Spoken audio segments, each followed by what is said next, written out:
everyone, it's Jeannie here, and today I am so glad to be joined by the writer of one of the biggest blockbuster books, I would say in Christendom, besides the Bible, New York Times best-selling series Left Behind, Jerry Jenkins. He's went on to sell millions and millions of copies of that series. He has a new book, a new novel, The Chosen, I Have Called You by Name, and it's based on the series written by his son, Dallas Jenkins, The Chosen. Mr. Jenkins, an honor. Thanks so much, Jeannie. It's great to be with you. It's so awesome. I feel like I'm sitting with a legend, and I just think about Left Behind and how it's impacted just the world and Christianity. And here we are, and you're still writing. That to me is just amazing. Well, I don't see any place in the Bible that talks about retirement. And at the risk of sounding falsely modest, I really think I'm mono gifted. I don't sing or dance or preach. Writing is all I do. So I feel obligated to keep doing it. Wow. And you've written so many books.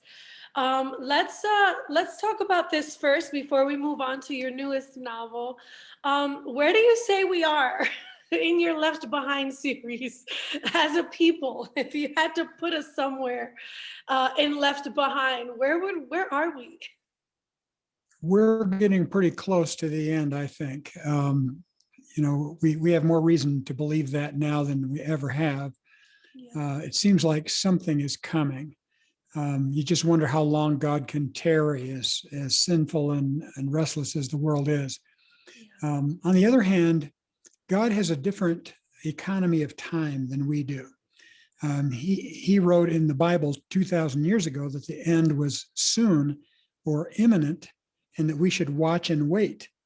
And we've been doing that all these years.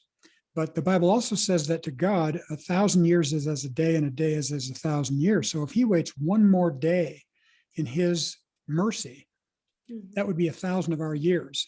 And yet I don't think there's any more prophecy that needs to be fulfilled before the end. And so it could be today as well. Well, I want to ask you, since you said that, what should we be doing to prepare ourselves for that? As believers, as Christians, somebody watches this and they're like, oh my gosh, Jesus comes today. What should we be doing as a people?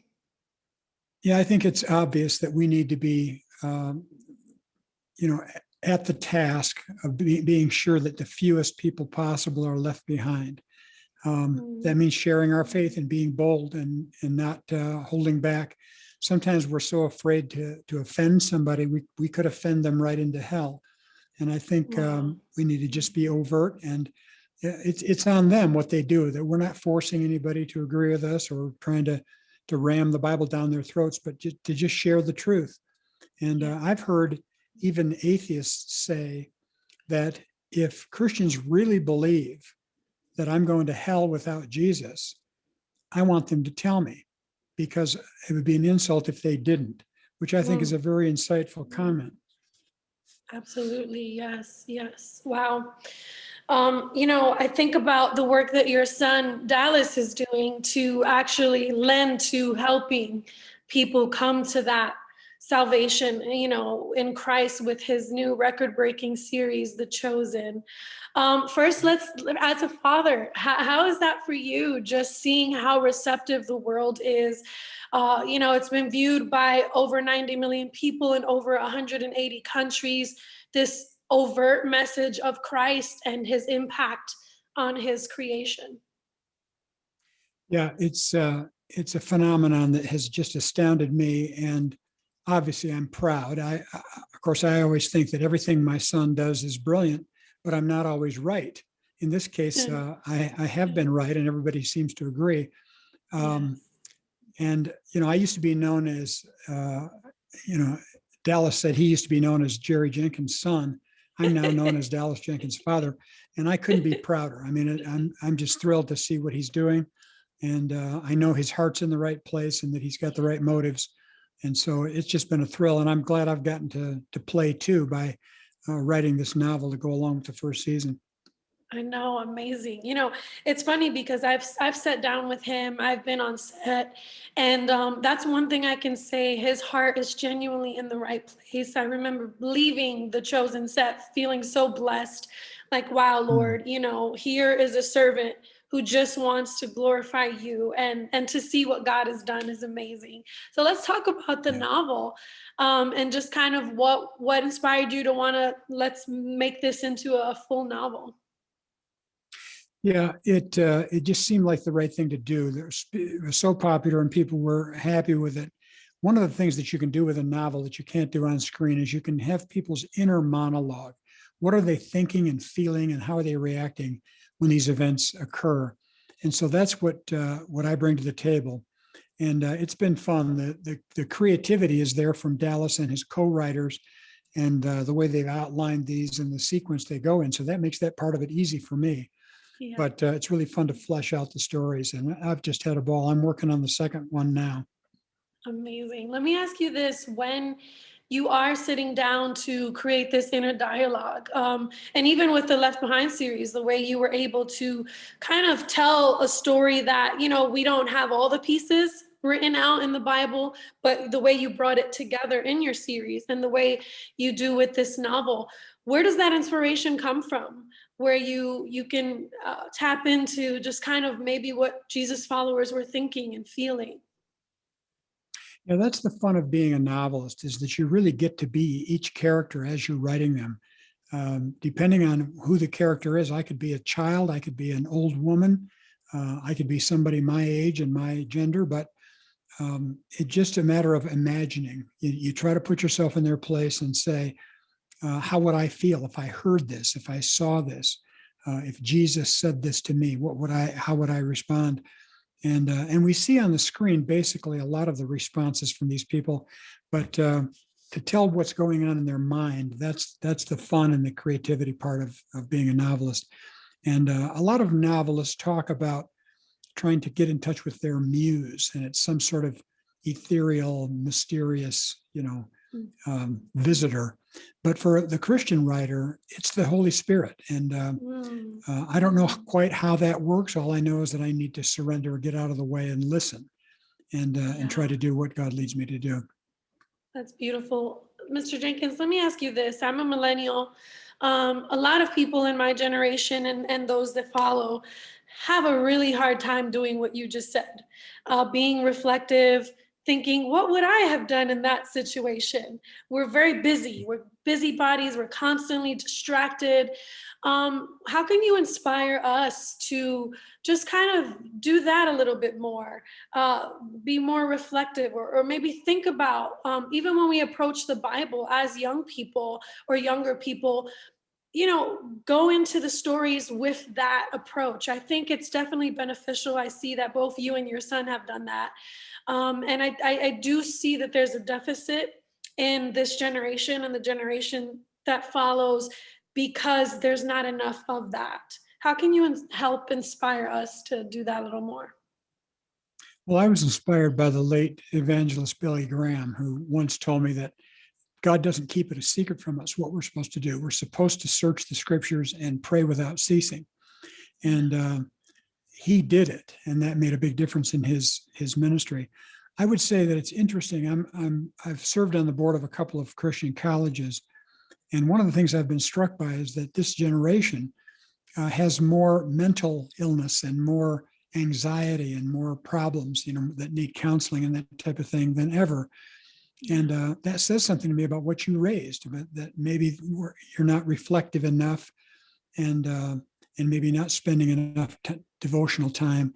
And so I think that's the answer. I think as the millennials get to the point where they come to the end of themselves and they feel that anxiety, they really need to slow down and search the scriptures and pray, and seek the face of God. What does He want them to do? What does He want them to think about?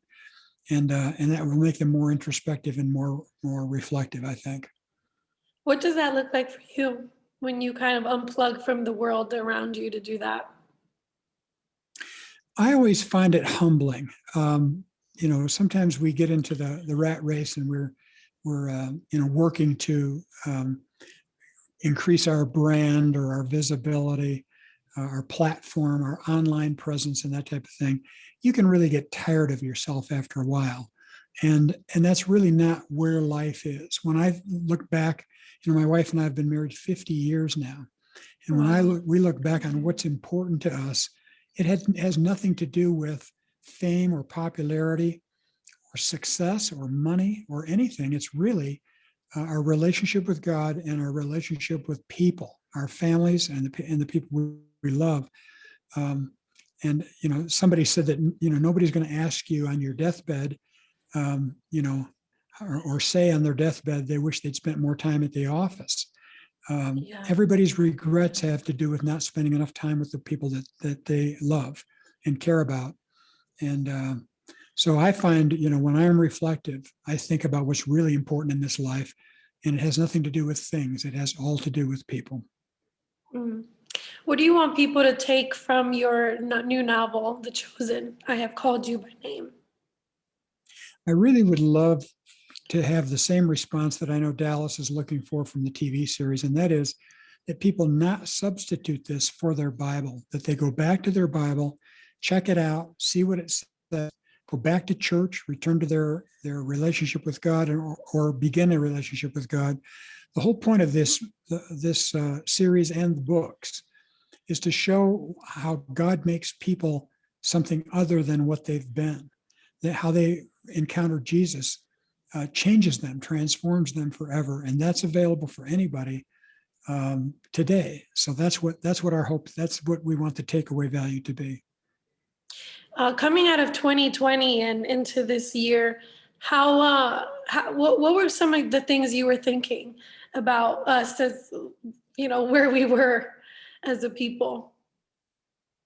Yeah, it was, 2020 obviously was a very sobering year. And in many ways, it pushed us back into the 1950s when people stayed home a lot and didn't have things that could record their television. If they wanted to see something, they had to watch it when it was on. They played a lot of games. They talked to each other. They, interacted. So there were some upsides to that. I've been working at home for decades, so it shouldn't have bothered me. And yet I found that when I was forced to stay at home, I would get cabin fever. I would look for reasons to go out, look for errands to do. And I had a friend who said he would get giddy thinking about what to wear to take out the garbage, Right. Yes. So it's, I'm glad that things are opening up now. I think we're going to get back to normal. And I think we're going to be a lot healthier for it. I agree. That's awesome. Well, Mr. Jenkins, you've done so many amazing things. You've written close to 200 books. You have 21 New York Times bestsellers, a son that's so accomplished, a beautiful family. What would you say is your biggest accomplishment? Well, I think I want on my tombstone that I was a good husband and father and grandfather. Again, it comes down to people. There may be some accolades about how many books I've written or sold or that type of thing. But again, that's not the important thing. The important thing is, what did you do with whatever gift God gave you? And how did you treat the people that mean the most to you?